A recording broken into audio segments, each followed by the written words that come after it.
Olá pessoal, sejam bem-vindos ao canal e o livro de hoje é este aqui, A Arca de Noé, de Vinícius de Moraes. É o primeiro livro de poemas que eu trago aqui para o canal e eu tô trazendo esse gênero hoje por dois motivos. Eu poderia dar outros motivos para vocês, mas eu vou falar de dois motivos básicos pelos quais nós devemos oferecer ler poesia para nós e para nossos filhos, né? Especialmente quem tem crianças pequenas. Um dos motivos pelos quais a poesia é um gênero que deveria ser sempre oferecido às crianças, ou talvez até o primeiro, né? Alguns críticos dizem que deveria ser o primeiro gênero oferecido antes mesmo das narrativas. E um dos motivos é o fator estético que os poemas trazem, o recurso estético, a beleza que está lá, se a gente for pensar também nesse sentido. Então, os bons poemas, especialmente os infantis, eles vão trazer muita beleza. E beleza é tudo de fundamental que o ser humano precisa. Por quê? Porque quando nós somos expostos à beleza, isso vai nos levar ao bom e à verdade. Então, quando uma criança é exposta a algo que é belo, isso vai formando nela ali um núcleo, uma espécie de cerne, que vai fazê-la distinguir depois, na própria vida cotidiana, o que é bom e o que é verdadeiro.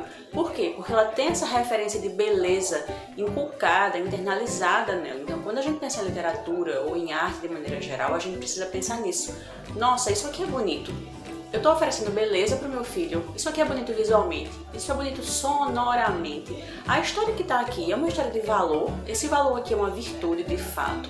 Então, isso é essencial todo pai e toda mãe se perguntarem antes de oferecer arte para os seus filhos. Então, voltando à poesia, esse senso estético, esse fator estético que a poesia oferece, ele é fundamental.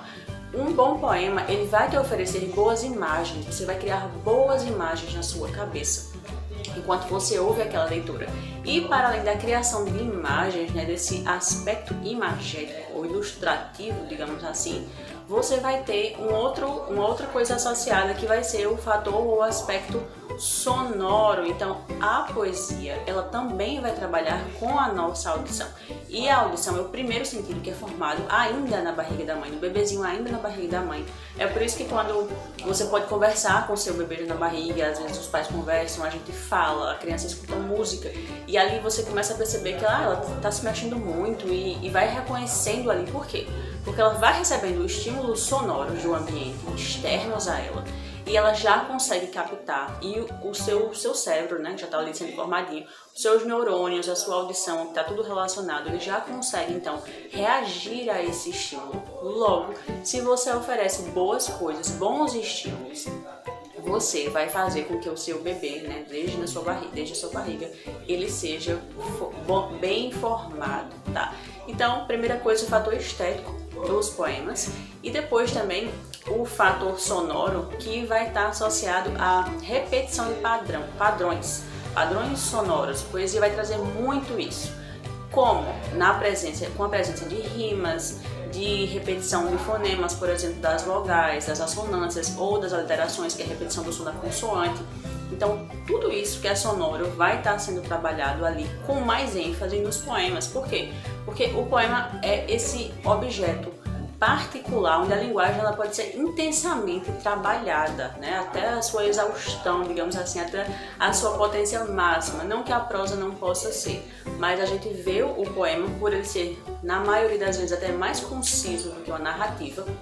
Então, é como se o poeta, o escritor, ele colocasse ali toda a potência, ele trabalhasse com toda a potência da língua, tudo que é possível explorar ali, ele vai explorar mais intensamente. Então, esses dois aspectos, estética e padrões sonoros, que as crianças pequenas também precisam, mesmo a criança pequena que, meu filho nem fala ainda, o bebê acabou de nascer, leia para ele, leia poesia para ele, ele precisa ser exposto aos padrões sonoros da língua, porque isso vai formando também. Já vai acabar influenciando na fala da sua criança, mais tarde vai influenciar também na leitura, no reconhecimento dos sons na época em que ela estiver sendo ali alfabetizada também, tá? Então, depois de dizer tudo isso, eu queria agora mostrar o livro para vocês, que é um livro muito bonito, um livro de capa dura, super, né, bonito. E queria também ler um pouquinho no poema para vocês, queria mostrar antes as ilustrações, né? Aqui a gente tem a ilustração que faz referência à arca, aqui o cajado de Noé e a pomba, né, que voa. Nós temos aqui também a ilustração da arca em si, e acho que Noé tá aqui bem aqui em cima também. Desculpem, acho que tá aqui na verdade na pedra, né, com o seu cajado já saiu da arca, aqui estão a sua família e os bichos também saindo. Então é um livro que é bem ilustrado e cada poema traz a sua ilustração. Queria ler o poema que dá título a esse livro, que é a Arca de Noé, para vocês poderem captar essas coisas que eu falei agora, tá? Anteriormente. Então, a Arca de Noé. 7 em cores, de repente o arco-íris se desata, na água límpida e contente do ribeirinho da mata. O sol, ao véu transparente da chuva de ouro e de prata, resplandece, resplendente, no céu, no chão, na cascata. E abre-se a porta da arca, e par em par surgem francas a alegria e as barbas brancas do prudente patriarca. Noé, o inventor da uva, e que por justo e temente Jeová clemente salvou da praga da chuva. Tão verde se alteia a serra pelas planuras vizinhas, que diz Noé: boa terra para plantar minhas vinhas. Então, esses são algumas estrofes do poema e já dá para perceber todos esses aspectos que eu falei. O aspecto da beleza que isso vem trazendo aqui, né, da imagem que vem narrando. E também o aspecto melódico, sonoro, a presença de rimas, dos fonemas que estão se repetindo também ao longo do poema inteiro. Esse poema é um dos mais longos aqui, ele segue aqui para vocês terem uma ideia.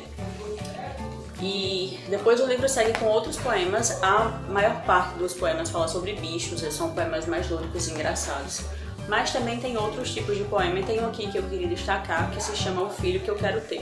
Eu tô gravando esse vídeo pela terceira vez por uma série de coisas que aconteceram antes, mas uma das foi que quando eu tava gravando, na metade do vídeo, eu comecei a ler o poema, eu comecei a chorar. Eu já tinha chorado a primeira vez que eu li esse poema, e quando eu tava gravando eu chorei de novo, aí eu parei tudo. E aí eu tô regravando o vídeo. Eu queria ler pra vocês, embora eu não vá ler todo, mas eu acho que vale a pena. É um poema bem mais intimista, ele tem o meu lírico aqui masculino. É um pai que, no começo, é um pai desejante, né? Um pai que tá ali na potência do desejo, ainda não realizou esse sonho. E o poema vai terminar com esse pai velho e o filho dele, que agora cresceu, falando também sobre o filho que ele quer ter. Então é uma espécie de círculo, ou de ciclo que se fecha ao final do poema, tá? E aí vocês vão perceber esse aspecto até mais, um tom mais melancólico mesmo, mais intimista, diferente dos outros que são mais alegres e mais expansivos. O filho que eu quero ter. É comum a gente sonhar, eu sei quando vem o entardecer, pois eu também dei de sonhar, um sonho lindo de morrer. Vejo um berço e nele eu me debruçar, com o pranto a me correr, e assim chorando acalentar o filho que eu quero ter. Dorme, meu pequenininho, dorme que a noite já vem. Teu pai está muito sozinho, de tanto amor que ele tem. De repente o vejo se transformar num menino igual a mim, que vem correndo me beijar. Quando eu chegar lá de onde eu vim, um menino sempre a me perguntar um porquê que não tem fim. Um filho a quem só queira bem e a quem só diga sim. E aí o poema segue, ele falando desse menino que vai crescendo, até, como eu disse, chegar à velhice desse eu lírico. E esse menino chegar a ser um homem. Então esse é um poema um pouco mais diferente dos outros que Vinícius apresenta aqui. Também queria dizer uma coisa para vocês, que esse é o único livro que Vinícius tem de poemas infantis. Tem uma outra ilustração para vocês verem. Esse livro, né, esses poemas aqui foram musicados por Vinícius e Toquinho nos anos 80, acho que no começo de 1980. E é daqui que a gente tem, por exemplo, o poema do pato, que é mais conhecido como música, né? Lá vem o pato, pato aqui, pato acolá. E aquela música da casa, que eu acho que todo mundo da minha geração, quando foi criança, tinha no livro de português. Era uma casa muito engraçada, não tinha teto, não tinha nada. Então, essas músicas que a gente conheceu, às vezes, como música, na verdade, são poemas de Vinícius de Moraes, na sua única obra para o público infantil, certo? Então, é isso. Esse livro, ele tem sempre essas ilustrações, o poema vem sempre com a ilustração. E, de modo geral, esses desenhos eles são bastante singelos e tem tudo a ver com a delicadeza dos poemas, com o tom que Vinícius constrói nesses poemas da Arca de Noé, tá bom? Então essa é a dica de hoje, fica pra você. Comenta se você já leu, se você tem esse livro em casa, se você já usou com suas crianças. Enfim, comenta pra gente, compartilha esse vídeo se você achar que ele vai ser útil pra mais alguém e curte pra que a gente tenha mais repercussões e esse vídeo chegue a mais pessoas, tá bom?